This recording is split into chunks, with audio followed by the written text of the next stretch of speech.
ನಮಸ್ತೆ ಮಿತ್ರರೇ, ಇವತ್ತು ಒಂದು ಟಿಪ್ಪಿನೊಂದಿಗೆ ಬಂದಿದ್ದೇನೆ. ಬಹಳ ಸುಲಭದ್ದು. ಒಡೆದ ತೆಂಗಿನಕಾಯಿ ತುಂಬ ಇದ್ದರೆ, ಅಂದರೆ ದೇವಸ್ಥಾನಗಳಲ್ಲಿ ಒಮ್ಮೊಮ್ಮೆ ನಮಗೆ ಪೂಜೆ ಮಾಡಿಸುವಾಗ ತುಂಬ ತೆಂಗಿನಕಾಯಿ ಸಿಕ್ಕಿದರೆ ಫ್ರಿಜ್ಜಿನೊಳಗೆ ಇಡುವ ಬದಲು ಅದನ್ನು ಚೆನ್ನಾಗಿ ಒರೆಸಿಕೊಂಡು, ನೀರು ತಾಗಿಸಿ ಎಲ್ಲ ಒಂದು ಒಳ್ಳೆ ಬಟ್ಟೆಯಲ್ಲಿ ಒರೆಸಿ ಅದರೊಳಗೆ ಒಳ್ಳೆ ತೆಂಗಿನ ಎಣ್ಣೆಯನ್ನು ಸವರಿ ಇಟ್ಟರೆ ಅದು ಒಂದು ವಾರದವರೆಗೂ ಹಾಳಾಗುವುದಿಲ್ಲ.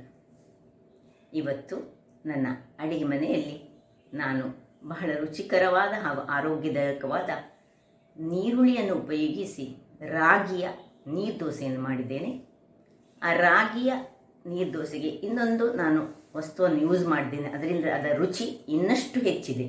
ಹಾಗಿರುವಾಗ ಆ ವಸ್ತು ಯಾವುದು ಎಂದು ನೋಡುವ ಮೊದಲು ಯಾರೆಲ್ಲ ನನ್ನ ಚಾನಲನ್ನು ನೋಡ್ತಿದ್ದೀರಿ, ಯಾರೆಲ್ಲ ಇನ್ನೂ ಸಬ್ಸ್ಕ್ರೈಬ್ ಮಾಡಿಲ್ಲ, ದಯವಿಟ್ಟು ಸಬ್ಸ್ಕ್ರೈಬ್ ಮಾಡಿ ಸಪೋರ್ಟ್ ಮಾಡಿ ಅಂತ ಹೇಳುತ್ತಾ ಬನ್ನಿ ಈ ರಾಗಿ ನೀರುಳ್ಳಿ ನೀರು ದೋಸೆ ಹೇಗೆ ಮಾಡುವುದು ಎಂದು ನೋಡೋಣ.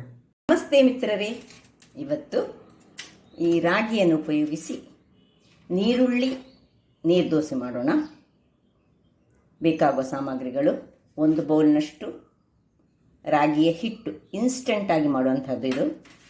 ಒಂದು ನೀರುಳ್ಳಿಯನ್ನು ತುಂಬ ಚಾಪ್ ಮಾಡೋದು ಬೇಡ, ಉದ್ದುದ್ದಕ್ಕೆ ಹೆಚ್ಚಿಟ್ಕೊಂಡ್ರೆ ಆಯಿತು. ಒಂದು 2 ಸಣ್ಣದಾಗಿ ಹೆಚ್ಚಿಟ್ಟಂತಹ ಕಾಯಿ ಮೆಣಸು, ತುಂಬ ಸಣ್ಣದಾಗಿ ಹೆಚ್ಚಿಟ್ಕೊಳ್ಬೇಕು. ಮತ್ತೊಂದು 1/4 ಬೌಲ್ನಷ್ಟು ನಮಗೆ ತೆಂಗಿನ ತುರಿ ಬೇಕು.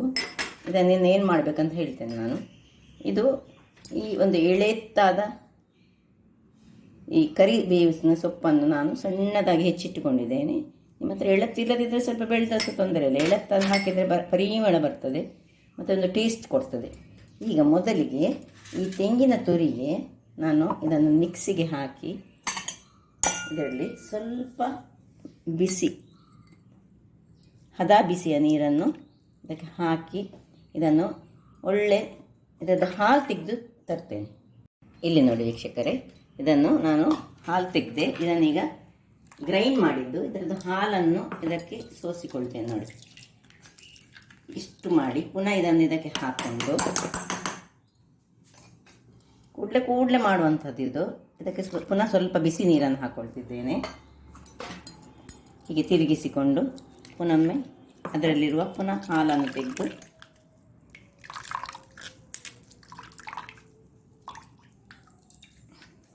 ನೋಡಿ, ಇನ್ನು ಇದು ಡಿಸ್ಕಾರ್ಡ್ ಮಾಡಲಿಕ್ಕೆ ಇದನ್ನು ಸೈಡಲ್ಲಿ ಇಟ್ಕೊಳ್ಳೋಣ. ಇನ್ನು ಇದಕ್ಕೆ ಸ್ವಲ್ಪ ಉಪ್ಪನ್ನು ಹಾಕ್ಕೊಳ್ತಿದ್ದೇನೆ. ರುಚಿಗೆ ತಕ್ಕಷ್ಟು ಉಪ್ಪು ಹಾಕಿ ಸ್ವಲ್ಪ ಕಲಡಿಸ್ಕೊಳ್ಳೋಣ. ಇನ್ನು ಈ ರಾಗಿಯನ್ನು ಹಾಕ್ಕೊಳ್ತಿದ್ದೇನೆ, 1 ಬೌಲ್ನಷ್ಟು ರಾಗಿ. ಹಾಲಲ್ಲಿ ಇದನ್ನು ಕಲಡಿಸ್ಕೊಳ್ಳೋದು.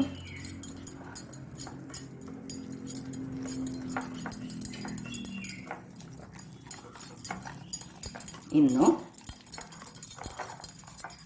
ನೋಡಿ, ಸ್ವಲ್ಪ ಹೀಗೆ ಉದ್ದುದ್ದಕ್ಕೆ ಸಣ್ಣದಾಗಿ ಹೆಚ್ಚಿಟ್ಕೊಳ್ಬೇಡಿ, ಉದ್ದುದ್ದಕ್ಕಾಗಿ ಹೆಚ್ಚಿಟ್ಕೊಳ್ಳಿ. ನೀರುಳ್ಳಿಯನ್ನು ಹಾಕ್ಕೊಳ್ತಿದ್ದೇನೆ.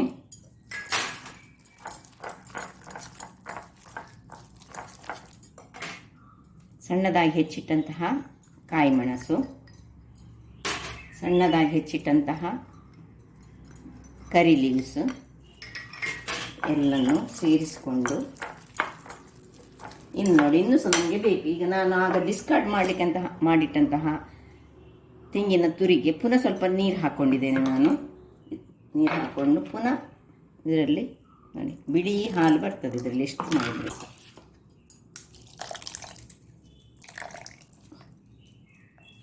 ಇನ್ನೂ ಸಾಕು. ಇನ್ನು ಇದರಲ್ಲಿ ಏನು ಬರೋದಿಲ್ಲ. ಇಷ್ಟನ್ನು ಪುನಃ ತಿರುಗಿಸ್ಕೊಳ್ಳೋಣ. ಒಳ್ಳೆ ತಿರುಗಿಸಿ ಯಾವ ಹದದಲ್ಲಿ ಬರಬೇಕು, ಬೇಕಿದ್ರೆ ಸ್ವಲ್ಪ ನೀರು ತೆಗೆದುಕೊಳ್ಬೋದು, ಹಾಕ್ಕೊಳ್ಬೋದು. ಬೇಡ, ಈಗ ಅಷ್ಟರಲ್ಲೇ ನಮಗೆ ಸಾಕಾಗ್ತದೆ. ಇದು ನೀರು ದೋಸೆ ಹದಕ್ಕೆ ಇದನ್ನು ನಾವು ಕಲಡಿಸಿಕೊಳ್ಬೇಕು. ವೀಕ್ಷಕರೇ ನೋಡಿ, ಇಷ್ಟ ಆಗುವಾಗ ಇಲ್ಲಿ ನಾನು ಒಲೆಯ ಮೇಲೆ ಒಂದು ಕಾವಲಿಯನ್ನು ರೆಡಿ ಮಾಡಿಟ್ಟುಕೊಳ್ತೇನೆ. ಕಾವಲಿ ಬಿಸಿ ಆಗಬೇಕು. ಇಲ್ಲಿ ನೋಡಿ, ಹದ ನೋಡಿ ಹೇಗೆ ಬಂದಿದೆ ನೋಡಿ. ಇದರ ಹದ ಹೀಗೆ ಇರಬೇಕು, ನೀರು ದೋಸೆ ಹದಕ್ಕೆ ಇರಬೇಕು. ದಪ್ಪ ಆಗಬಾರ್ದು, ದಪ್ಪ ಆದರೆ ಒಳ್ಳೆಯದಾಗೋದಿಲ್ಲ. ಇನ್ನು ಇದು ಬಿಸಿ ಆಗುವಾಗ ಇದಕ್ಕೆ ಸ್ವಲ್ಪ ತೆಂಗಿನ ಎಣ್ಣೆಯನ್ನು ಗ್ರೀಸ್ ಮಾಡಿಕೊಳ್ಳೋಣ. ಸ್ವಲ್ಪ ಸಾಕು, ಸ್ವಲ್ಪ ಎಣ್ಣೆ ಹಾಕಿದರೆ ಸಾಕು. ಸ್ವಲ್ಪ ಬಿಸಿ ಆಗಲಿ. ವೀಕ್ಷಕರೇ ನೋಡಿ, ಇಲ್ಲಿ ಕಾವಲಿ ಬಿಸಿಯಾಗಿದೆ. ಇಲ್ಲಿ ನೋಡಿ ಕನ್ಸಿಸ್ಟೆನ್ಸಿ ನೋಡಿ, ಹೀಗೆ ಇರಬೇಕು ನೀರು ದೋಸೆಯ ಕನ್ಸಿಸ್ಟೆನ್ಸಿ. ಸ್ವಲ್ಪ ಹಾಲು ಹಾಕೋದ್ರಿಂದಾಗಿ ನಮಗೆ ಅದು ರುಚಿಯನ್ನು ಸಹ ಕೊಡ್ತದೆ, ಮತ್ತು ಅದರಲ್ಲಿ ನೀರುಳ್ಳಿ ಎಲ್ಲ ನಡುವಲ್ಲಿ ಸಿಕ್ಕುವಾಗ ಬಹಳ ಚೆನ್ನಾಗಿರ್ತದೆ. ನೋಡಿ ಹೀಗೆ ಒಂದು ತೆಗೆದುಕೊಂಡು ಹೇಗೆ ನಾವು ನೀರು ದೋಸೆ ಹೊಯ್ತೇವೆ ನೋಡಿ,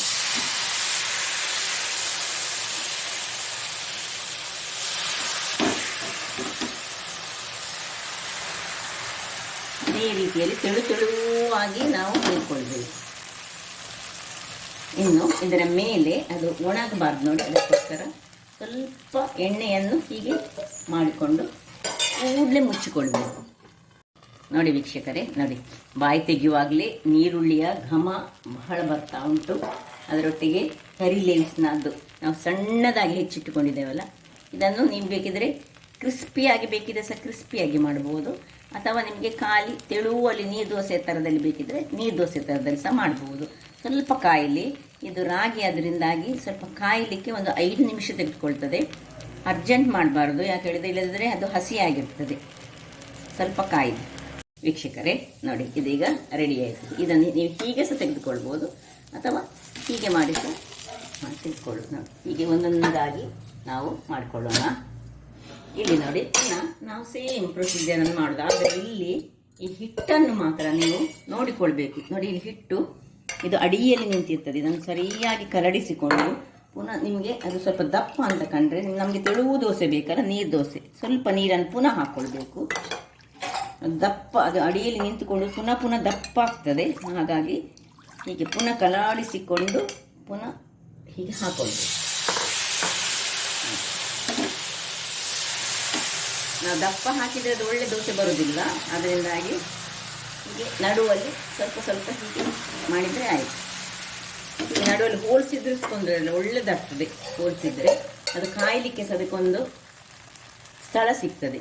ಸ್ವಲ್ಪ ಎಣ್ಣೆಯನ್ನು ಗ್ರೀಸ್ ಮಾಡೋದು, ಕೂಡಲೇ ಮುಚ್ಚಳವನ್ನು ಮುಚ್ಚಿಕೊಳ್ಳೋದು. ವೀಕ್ಷಕರೇ ನೋಡಿ, 2ನೇ ದೋಸೆ ಸಹ ರೆಡಿಯಾಗಿದೆ. ನೀವು ಫೋಲ್ಡ್ ಮಾಡಿಸಿ ನಾವು ಹೀಗೆ ನೀರು ದೋಸೆಯನ್ನು ನಾವು ಫೋಲ್ಡ್ ನೋಡಿ, ಇಷ್ಟು ತೆಳುವಾಗಿ ಬರ್ತದೆ ನೋಡಿ. ಇಲ್ಲಿ ನೋಡುವಾಗ ನಿಮಗೆ ಗೊತ್ತಾಗ್ಬೋದು ಇಷ್ಟು ತೆಳು ಉಂಟು ಹೇಳಿ. ಪರಿಮಳ ಸಹ ಅಷ್ಟೇ ಒಳ್ಳೆ ಉಂಟು, ಮತ್ತು ಕಾಯಲಿಕ್ಕೆ ಮಾತ್ರ ನಮಗೆ ಸ್ವಲ್ಪ ಜಾಸ್ತಿ ಟೈಮ್ ತೆಗೆದುಕೊಳ್ತದೆ. 2 ದೋಸೆ ಸಹ ರೆಡಿಯಾಗಿದೆ. ಇದನ್ನು ಖಾಲಿ ಸಹ ಹೀಗೆ ತಿನ್ಬೋದು, ಅಥವಾ ನಾವು ನೋಡಿ ಚಟ್ನಿಯೊಟ್ಟಿಗೆ, ನಾನು ಚಟ್ನಿ ಸಹ ಮಾಡಿದ್ದೇನೆ, ಅಥವಾ ಸಾಂಬಾರಿನೊಟ್ಟಿಗೆ ಸಹ ತಿನ್ಬೋದು, ಯಾವುದರೊಟ್ಟಿಗೆ ಸಹ ತಿನ್ಬೋದು. ಖಾಲಿ ಹೀಗೆ ತಿನ್ನಲಿಕ್ಕೆ ಸಹ ನೋಡಿ, ಕುರ್ಕುರ್ ನೋಡಿ ಇಲ್ಲಿ ಹೇಗೆ ಉಂಟು ನೋಡಿ. ಸೊ ನೋಡಿದ್ರಲ್ಲ ವೀಕ್ಷಕರೇ, ರಾಗಿಗೆ ತೆಂಗಿನ ಹಾಲು ಹಾಕಿ ಮಾಡಿದರೆ ರುಚಿ ಸಹ ಬಹಳ ಚೆನ್ನಾಗಿ ಬರ್ತದೆ. ನಿಮಗೆ ರಾಗಿಗೆ ತೆಂಗಿನ ಹಾಲು ಬೇಡದಿದ್ದರೆ, ಅಥವಾ ತೆಂಗಿನಕಾಯಿ ಯೂಸ್ ಮಾಡೋದು ಬೇಡದಿದ್ದರೆ, ಖಾಲಿ ನೀರಿನಲ್ಲಿ ಸಹ ಕಲಡಿಸಿ ನೀವು ಮಾಡ್ಕೊಳ್ಬೋದು.